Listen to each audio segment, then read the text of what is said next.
Oi, oi, pessoal, tudo bem?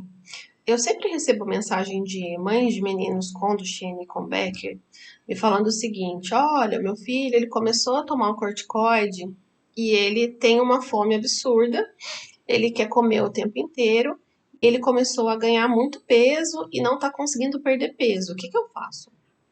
Bom, o corticoide, ele de fato, ele vai estimular a produção de insulina ali pelo pâncreas e vai alterar aí o controle de glicemia desse paciente.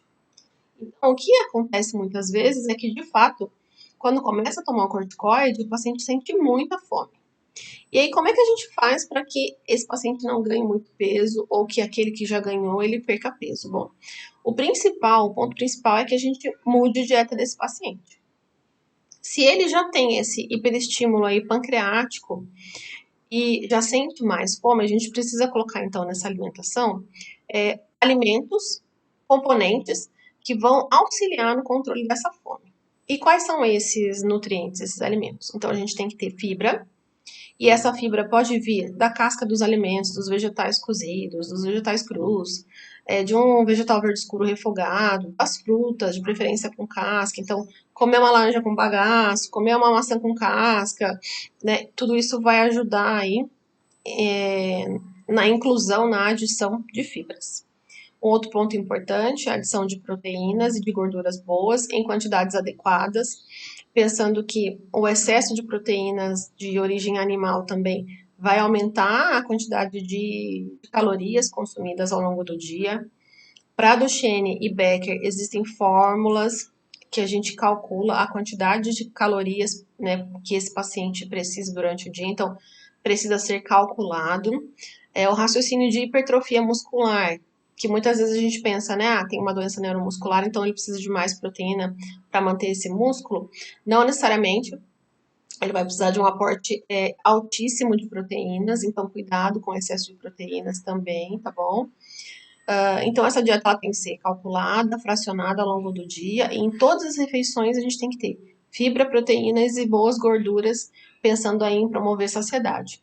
E um ponto principal que eu vejo muitas famílias pecando é que tem um alto consumo aí de alimentos ultraprocessados, que tem um aporte calórico enorme. Então, muitas vezes você pensa assim: ah, eu não vou jantar, eu vou comer só umas bolachinhas aqui, vou passar um requeijão e vou tomar um copinho de achocolatado. Tem uma quantidade enorme de calorias, com alto índice glicêmico, que vai estimular a fome, e esse paciente vai querer comer mais depois, né, porque ele vai continuar com fome. Então, muitas vezes, a família acaba trocando, achando que 3 bolachinhas e um patezinho ele não vai influenciar, mas de fato vai. Então, é melhor você comer uma refeição que tenha arroz, feijão, uma proteína, uma salada, mesmo que seja uma quantidade menor. Vai ter mais densidade nutricional, mais vitaminas, minerais, antioxidantes que são importantes, e vai promover saciedade e com uma quantidade de calorias menor. Então é isso, pessoal. Excluir ali todos os ultraprocessados da vida, deixar aquele refrigerante, o docinho, lá para o final de semana, eventualmente, aí não tem problema. Mas durante as refeições, né, durante a semana, tem que ter um cardápio rico em comida de verdade, tá bom? Aí você pode comer o que é agradável aí para o seu paladar, né? O que faz parte aí da sua rotina alimentar. Pode comer cuscuz? Pode. Sempre me perguntam isso. Pode comer cuscuz? Pode comer tapioca? Pode. Mas pensando sempre nisso, tá? Em fazer uma boa distribuição aí dos macronutrientes, ter fibra, proteína, gordura de boa qualidade em pequenas quantidades. Isso já vai ajudar bastante. E é claro, dependendo do paciente, às vezes tem um grau de ansiedade aí envolvido nessa ingesta alimentar, então precisa pensar também muitas vezes num acompanhamento psicológico, né?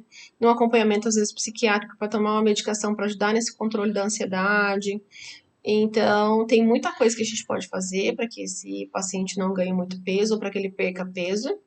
E um último alerta: a perda de peso ela não pode ser drástica, né? Não pode cortar tudo de uma vez, ter uma dieta muito pobre em calorias, porque esse paciente vai perder mais massa muscular, então a perda de peso ela é lenta, mas ela é possível.